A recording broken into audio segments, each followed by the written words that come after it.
The vast emptiness of space seemed peaceful as the colony ship New Dawn drifted through the star system. Inside, 200 settlers slept in cryopods, dreaming of their new home.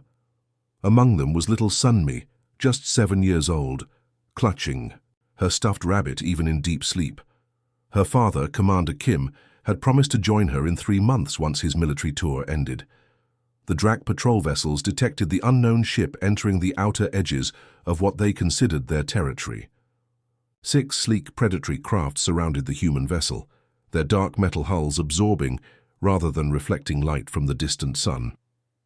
"Elder, we've encountered an unknown vessel," reported Officer Du from the command bridge of the lead ship. "It appears to be a transportation craft of some kind." Elder Tay stood from his command chair, his tall frame casting a shadow across the control panels. He studied the holographic display showing the human ship. The Drac had conquered 12 species across 8 star systems. Each time they struck first and decisively. "Any weapons signatures?" Elder Tay asked, though the answer didn't matter. "None." "Detected, Elder. It appears to be irrelevant," Elder Tay cut him off. "New species mean new threats. Our dominance requires certainty." He turned to his weapons officer. "Destroy it. No warnings." Officer Lee glanced up from his station, hesitation in his eyes. "Elder, perhaps we should—" "Execute my order, Officer Lee." Elder Tay's voice dropped dangerously low. "Or be replaced." The Drac vessels moved into attack formation. Green energy beams sliced through the void, striking the colony ship from multiple angles. The New Dawn never had a chance to raise shields or send distress signals. Explosions blossomed silently in space as the ship broke apart. Emergency pods attempted to launch, but were methodically targeted and destroyed. Within minutes, nothing remained but scattered debris. 200 lives, farmers, teachers, engineers, and children, extinguished without a single word exchanged. "Send patrol ships to collect samples," Elder Tay commanded. "I want to know what species they were."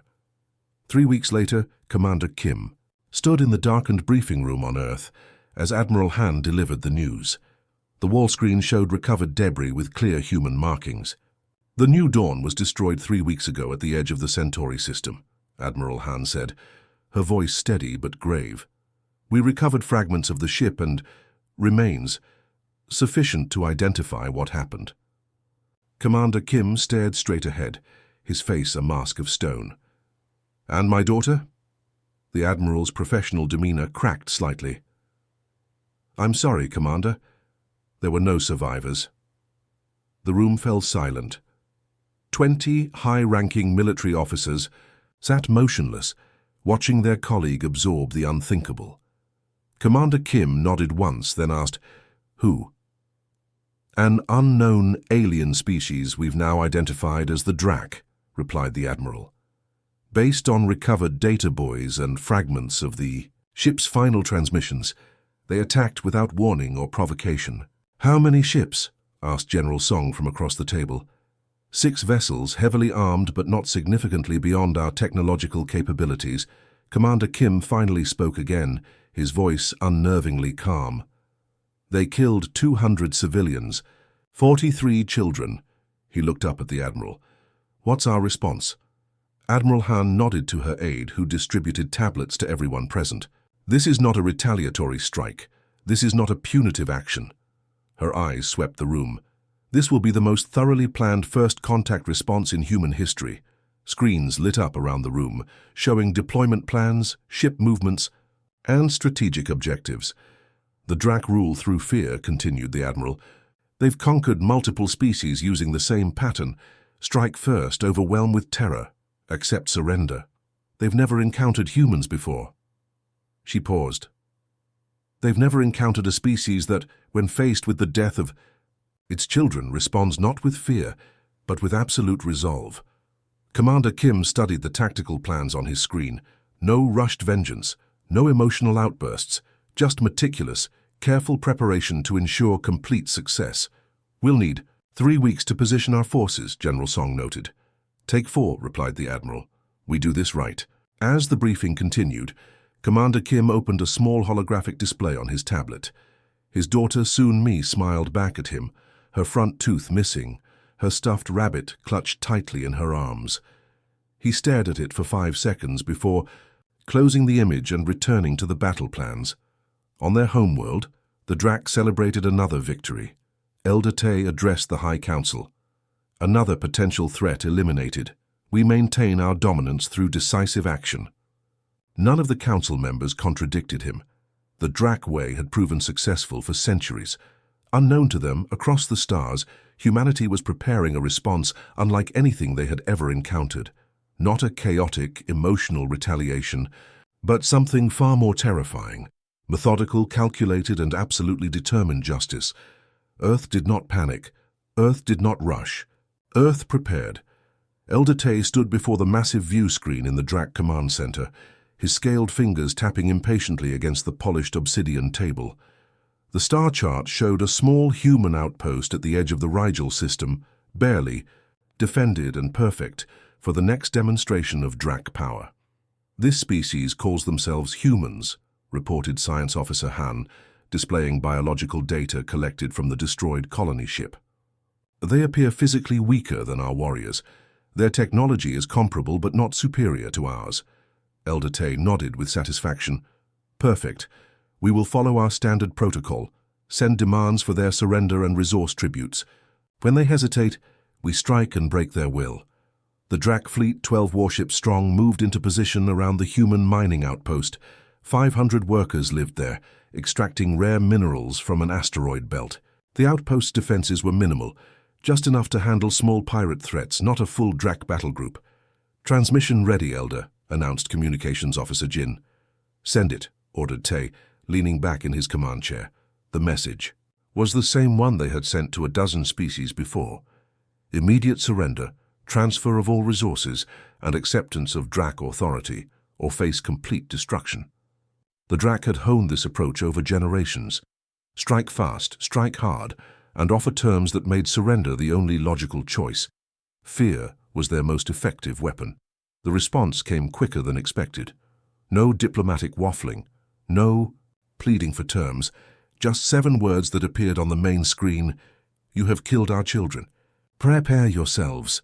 Silence fell across the command bridge. Such defiance was unusual. Elder Tay laughed, breaking the tension. It seems these humans don't understand their situation. He turned to his crew. Show them our power. Target their communication array and living quarters. Leave the mining equipment intact. We'll need workers to operate it. Officer Lee studied the message, his brow furrowed. Elder, perhaps we should gather more intelligence before attacking.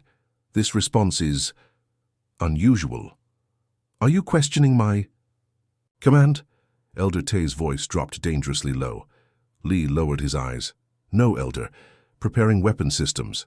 The Drac ships moved into attack formation, their weapons charging with a green glow visible against the darkness of space. The first volley launched, brilliant energy beams slicing toward the outpost's central hub. But something was wrong. No. Life signs detected, reported the sensor officer suddenly. The outpost appears empty. Elder Tay leaned forward. Impossible. Scan again. Confirmed empty, Elder. Wait, detecting unusual energy signatures throughout the structure. Too late, Officer Lee shouted. It's a trap. Pull back. The outpost erupted not in destruction, but in blinding light. Electromagnetic pulses cascaded outward, followed by clouds of microscopic drones that attached themselves to the hulls of the 3 closest Drac vessels. The ship's systems failed instantly. Weapons, engines, life support all shutting down simultaneously. Evasive maneuvers, Elder Tay commanded, but the damage was done. The disabled ships drifted helplessly as their crews struggled to restore power. Then came the second wave.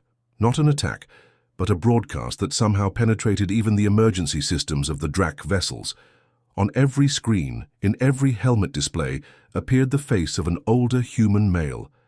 He wore a simple, dark uniform. With minimal markings, his eyes were calm, focused, and utterly cold. I am Admiral 1 of Earth Defense Command, he stated without emotion. The outpost you intended to attack was evacuated 4 days ago. Your 3 disabled vessels will be recovered for study. The crew may attempt to use escape pods. We will not prevent this. Consider this data point 1 in your education about humanity. Elder Tay slammed his fist against the console. "Jam that transmission. Target those disabled ships. We can't let them be captured." But before they could fire, 3 sleek black vessels appeared from behind a nearby asteroid.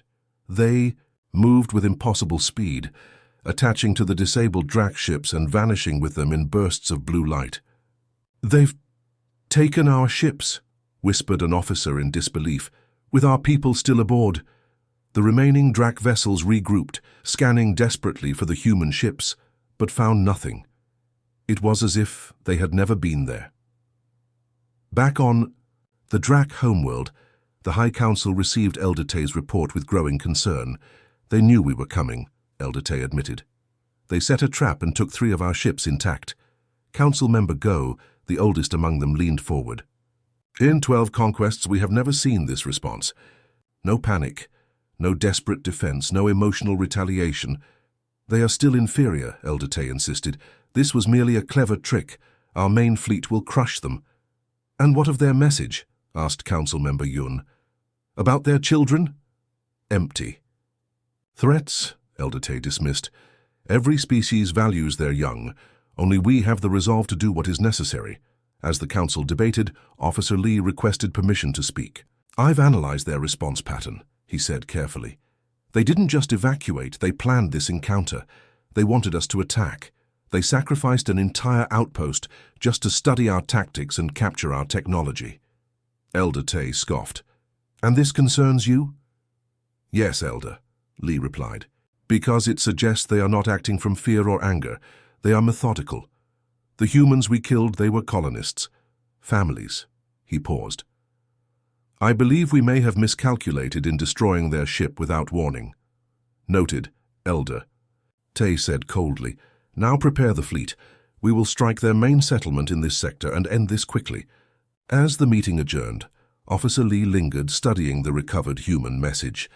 Something about their calm response disturbed him more than any show of force could have. The Drac relied on fear to conquer, but these humans seemed to feel something else entirely. Not fear, not even anger, just purpose. The Drac border outpost on asteroid NS-728 monitored the same empty sector it had for decades. Nothing ever happened here, just routine patrols and occasional mineral surveys. The 20 Drac stationed there considered it a punishment assignment. "Another quiet shift," muttered Guard Sung, watching the sensor displays. 3 more months until rotation." His supervisor, Captain Wu, barely looked up from his reports. "Quiet is good. Quiet means—" The lights flickered once, then stabilized. Both Drac looked up. "Power fluctuation?" asked Sung. Wu checked the systems. "Everything reads normal. Probably just—" This time the lights didn't just flicker. They changed color, shifting from the Drac's preferred amber glow to a stark blue-white. Every screen in the control room suddenly displayed the same symbol, a simple outline of Earth with a sword through it. "We're being hacked," Captain Wu realized, hitting the emergency protocols. "Sound the alarm." The communication system cut. Came off with a burst of static, then cleared to reveal a human face, a female with short gray hair and eyes that seemed to look straight through the screen. "This is Captain Yoon of the Earth Defense Force," she stated calmly. "Your outpost is now surrounded by 5 human vessels. We have disabled your communications and weapon systems. You have 3 minutes to evacuate to your emergency shelters. After that time, we will board your facility." Captain Wu laughed in disbelief. "Evacuate? From what? You cannot possibly have 5 ships." "Our sensors would have—" The entire asteroid shuddered, not from an explosion but from something attaching to the outer hull. 2 minutes, 50 seconds remaining, Captain Yoon continued, as if Wu hadn't spoken. Wu slammed his hand on the emergency beacon, the one hardwired to alert the nearest Drac fleet. "Nothing happened. Your subspace transmitters were disabled 4 minutes ago," Captain Yoon explained, her tone almost conversational. 2 minutes, 30 seconds. Guard Sung was already moving toward the weapons locker. "We fight." "I wouldn't recommend that," the human said. "We're not here to kill you unless necessary. 2 minutes, 15 seconds. Wu stared at the screen, mind racing. The 12 species the Drac had conquered before had all responded the same way to Drac aggression, with fear, desperate resistance, and eventually surrender. This calm precision was unsettling. "What do you want?" Wu demanded. "For you to evacuate to your shelters." 1 minute, 50 seconds. Throughout the outpost, the 20 DRAC personnel faced the same message on every screen. Some grabbed weapons, others ran for the evacuation pods. Captain Wu made his decision. "All personnel, proceed to emergency shelters," he ordered through the internal system. "This is not a surrender, it is a tactical repositioning." The countdown continued as the DRAC moved through their outpost. Just before entering the shelter, Wu looked back at the main control room screens. The human captain's expression hadn't changed at all. No triumph, no anger, just focused determination. The shelter doors sealed with 10 seconds remaining on the countdown. Inside the reinforced chamber, the DRAC listened. There were no explosions, no sounds of a traditional attack. Instead, they heard something more disturbing, the methodical movements of people who knew exactly where they were going and what they were doing. "They're taking the outpost intact," Wu realized. "They want our technology, our data." Guard Sung clutched his sidearm. "We should fight. Die with honor." An older DRAC engineer shook his head. "They could have blown us to dust without warning, like what we did to their colony ship. Instead, they're letting us live." "Why?" The answer came 3 hours later when the shelter doors opened. 4 humans in sleek armor stood outside, weapons held casually but ready. "Your outpost is now under Earth." "Control," stated one of them. "You will be transported to a holding facility. You will not be harmed if you cooperate." As they were led out, the DRAC saw their outpost transformed. Human technicians were efficiently dismantling systems, copying data cores, and installing new equipment. None of them showed any interest in the DRAC prisoners. No taunts, no displays of superiority, not even curiosity. Just focused work. 3 days later, across the star system, Officer Lee presented his findings to Elder Tay and the High Council. "The humans have taken 8 outposts in the past week," Lee reported, his voice grave. "Always the same pattern. They appear without detection, disable communications first, then offer time to evacuate before capturing the facility intact." Elder Tay pounded the table. "How are they moving without being detected? Where is their fleet staging from?" "Unknown," Lee admitted. "Their ships seem to use a technology that masks their energy signatures. They appear suddenly, strike with precision, and disappear again. They don't follow any formation patterns we recognize." Council member Yun leaned forward. "Casualties?" "Minimal," Lee replied, surprising everyone. "They appear to be avoiding unnecessary deaths. Prisoners report being treated according to standard. Military detention protocols. They're weak," Elder Tay declared. "Unwilling to do what's necessary." Officer Lee shook his head. "I believe we're misinterpreting their actions, Elder. This isn't weakness. The humans are being efficient. They want our technology and intelligence, not our lives." The meeting was interrupted as an aide rushed in, face pale with alarm. "Outpost Command Station 14 has gone silent," he reported, mid-transmission. The room fell quiet. Station 14 wasn't some minor outpost. It was their primary military hub for this entire sector, housing over 2,000 DRAC and 15 warships. The display screen activated without command, showing the same human symbol, Earth with a sword through it. Then the view changed to show Commander Kim standing on the command bridge of Station 14. Behind him, DRAC personnel were being efficiently escorted from their posts by human soldiers. "This station is now under Earth control," Kim stated simply. "All DRAC military vessels docked here have been secured. Your personnel are unharmed and will remain so." Elder Tay stepped forward, fury evident in every movement. "You dare—" "We dare much more than this," Kim cut him off. "This station falls exactly 1 month after your forces destroyed our colony ship. The human children who died there never had a chance to surrender. Remember that." The transmission cut off. In the stunned silence that followed, Officer Lee voiced what many were beginning to fear. "They don't fight like the others," he said quietly. "Not with hate or revenge or desperation. They fight with purpose. They haven't even deployed their main fleet yet. These are just their advanced forces testing us." Elder Tay turned away from the screen.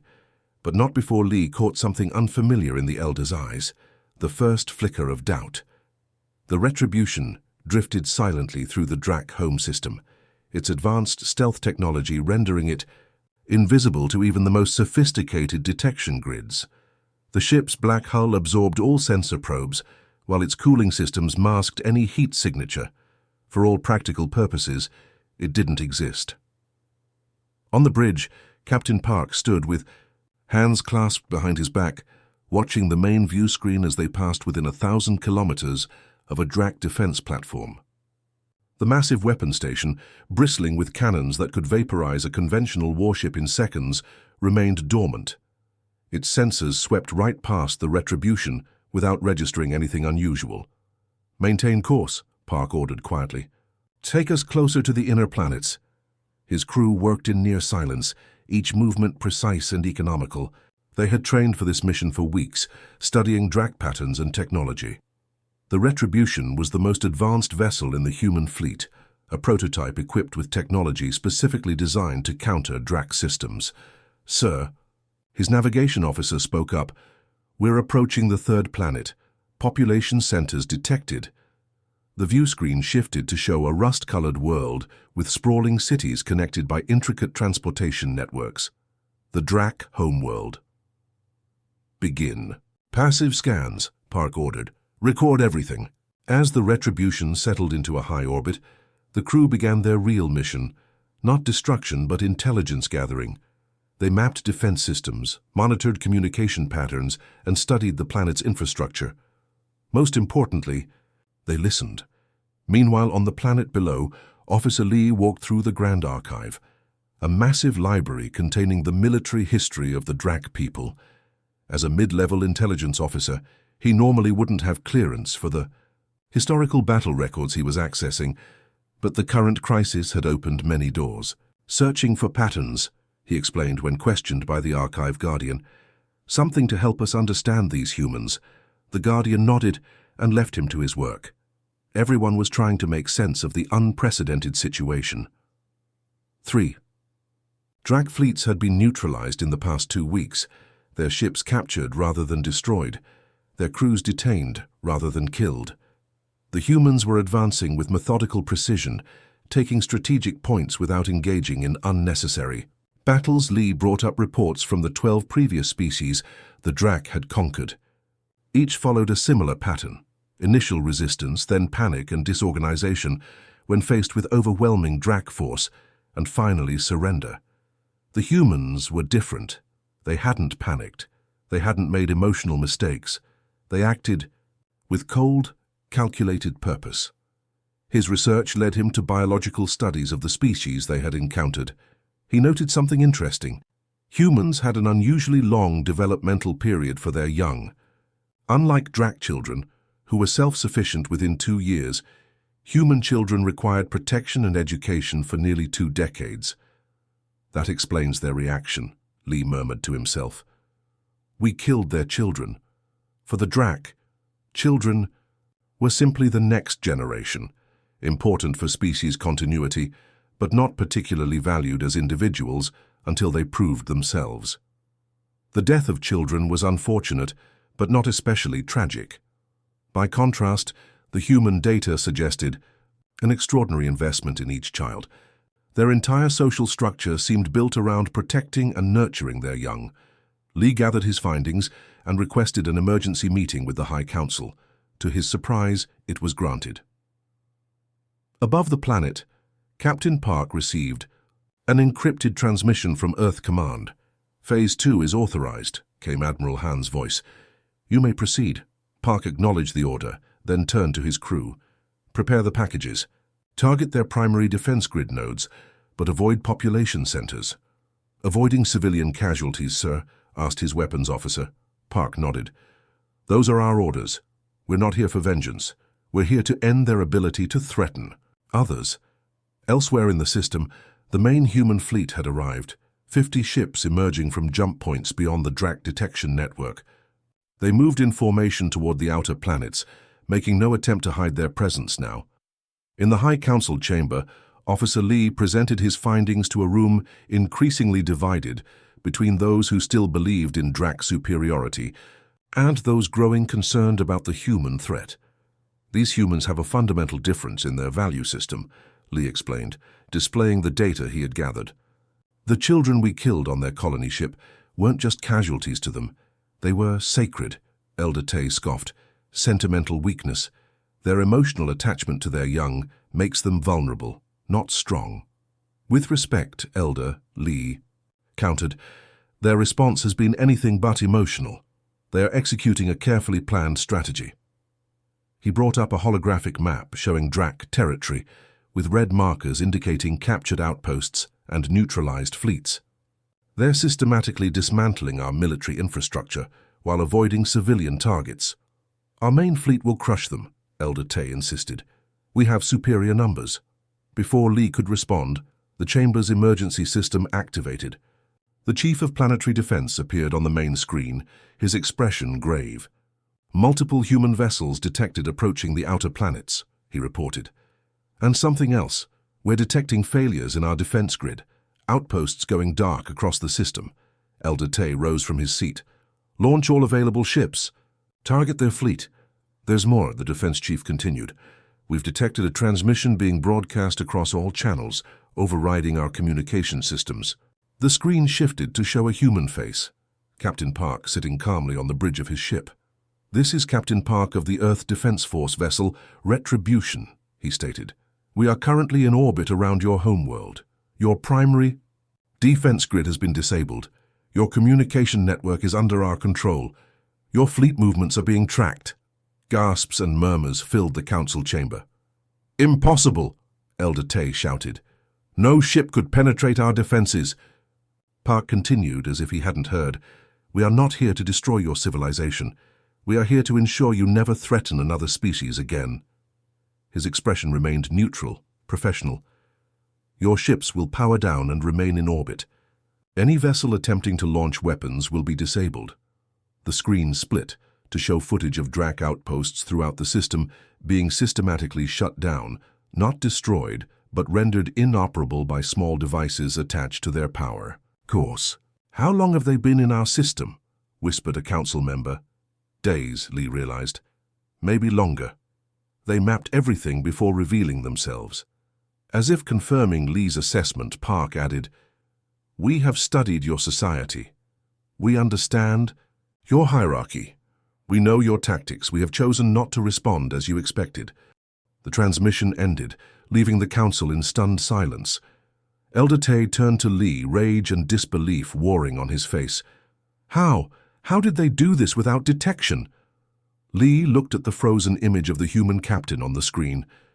They learned from us, adapted to us, and they did something we never considered. What? Demanded Tay. They showed restraint, Lee replied quietly. They could have destroyed us like we destroyed their children. Instead, they chose to disable rather than destroy.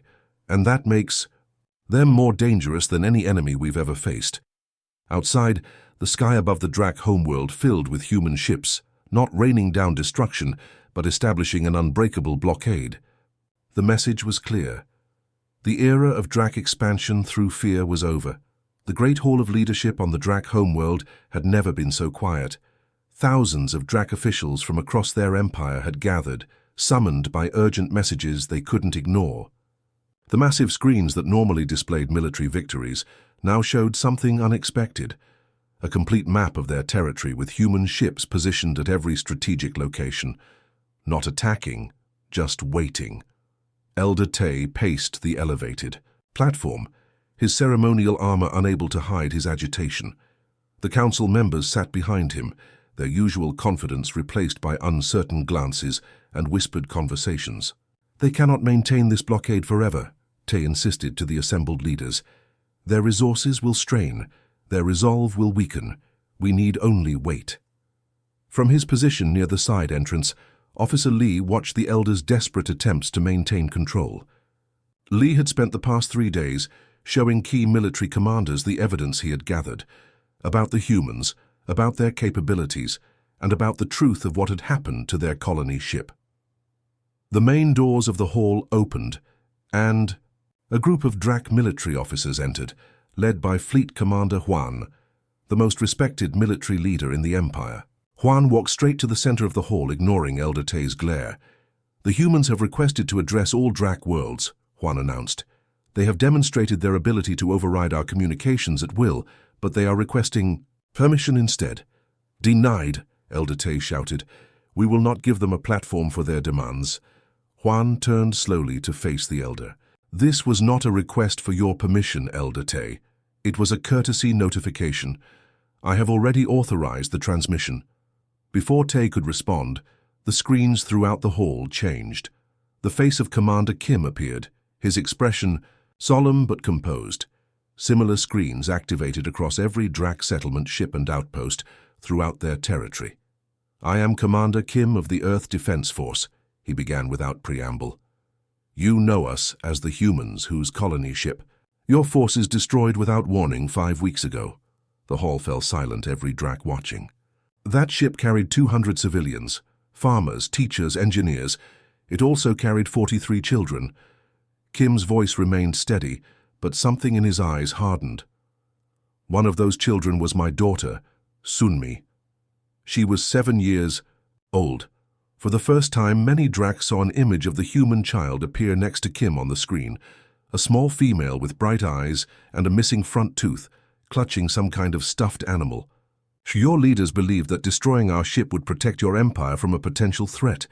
They believed that ruling through fear was strength." Kim paused. They were wrong. The screens shifted to show the human fleet positioned throughout Drac space. Hundreds of ships of various sizes, all clearly armed but maintaining position. As you have now witnessed, we could have responded with equal cruelty. We could have destroyed your outposts without warning. We could have targeted your civilians. We could have bombed your homeworld from orbit while your defenses were disabled. Tay's fists clenched as murmurs spread through the hall. "Instead," Kim continued, "we have systematically neutralized your military capability while sparing your people. Not out of weakness, but because that is the true measure of strength, the eye. Power to destroy coupled with the wisdom to refrain." The screens changed again, showing Drac prisoners being treated humanely in detention centers, receiving medical care and regular meals. "Your people will be returned to you. Your civilian infrastructure will remain intact. We do not seek your territory or your resources." Kim leaned forward slightly. "What we seek is your understanding. The children you killed cannot be brought back, but their deaths can mark the end of your empire's expansion through fear." In the Great Hall, Lee watched as the assembled leaders processed this message. It didn't fit any pattern they understood. Not conquest, not revenge, not even conventional victory. "These are our terms," Kim stated.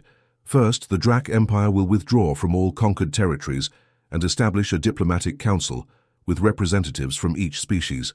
Second, your military capabilities will be limited to defensive operations only, with regular inspections by an interstellar coalition. Third," he paused, and for the first time something like emotional weight entered his voice.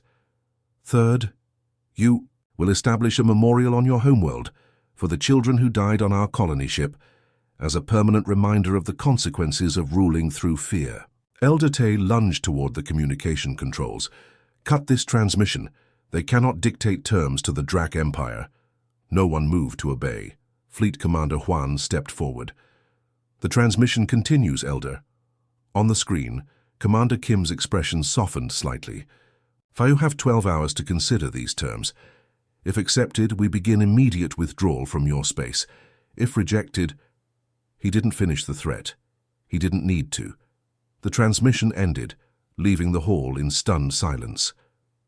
Elder Tay turned on Juan, rage distorting his features. "Arrest this traitor! He has conspired with the humans!" Guards moved forward, but stopped when Officer Lee stepped into the open space. "I have evidence that Elder Tay knew the ship contained civilians, children, before ordering its destruction," Lee announced, his voice carrying across the hall. "He chose to fire anyway, believing it would demonstrate Drac power. Instead, it revealed our greatest weakness." The hall erupted in shouts and arguments. Lee activated a portable projector, displaying the original sensor readings from the Drac ships that had encountered the colony vessel. The readings clearly showed non-military signatures. Life support configurations consistent with civilian transport. No weapons. Lee looked directly at Tay. You knew, but you gave the order anyway. Elder Tay reached for his ceremonial weapon, but found himself suddenly surrounded by Juan's security team. The council will deliberate on the human terms, Juan announced. Elder Tay will be confined until we determine his accountability for this catastrophe. As Tay was led away, shouting threats and accusations, Lee caught the eye of council member Yun, the oldest and wisest among them. The elder Drac gave him a small nod of acknowledgement. 6 hours later, half the time the humans had allowed, the Kai. New Drac leadership sent their response. They accepted all terms. 3 days later, Commander Kim stood beside Officer Lee on a hillside overlooking the capital city of the Drac homeworld. Between them was a simple stone monument bearing the names of the 43 children who had died on the colony ship. Around the monument, Drac workers were creating a garden with plants from Earth. Will your people honor this agreement? Kim asked, watching as workers carefully placed a small tree into the soil. Lee nodded. We've never encountered a species like yours before. You could have destroyed us, but you chose another path that makes an impression. Vengeance would have been easier, Kim admitted. But it wouldn't have changed anything. This might. Your daughter, Lee said carefully. Sunmi. What was she like? For a moment Kim was silent, looking at her name etched into the stone. Curious, fearless. She wanted to be the first human to make friends with whatever species we encountered out here. A ghost of a smile crossed his face. She would have liked your garden. Lee looked over the memorial, understanding for the first time what his people had truly destroyed. Not just lives, but possibilities. The possibility of meeting humans peacefully. The possibility of what Sunmi might have become. We ruled by fear because we understood fear, Lee said quietly. Now we've learned something more powerful. What's that? Kim asked. That true strength comes not from the ability to destroy, but from the choice to protect. Lee gestured toward the human, ships visible in the sky, already beginning their withdrawal as promised. Your people came not for vengeance but for justice, not to conquer but to correct. We will remember this lesson. As sunset painted the garden in golden light, the first memorial service began. Drac leaders stood alongside human commanders, their former enmity set aside. The names of the children were read aloud, not as casualties of war, but as individuals whose loss had changed the course of 2 civilizations. Among them was Sunmi Kim, the little girl whose death had brought not fear but understanding to those who had ruled by terror for so long.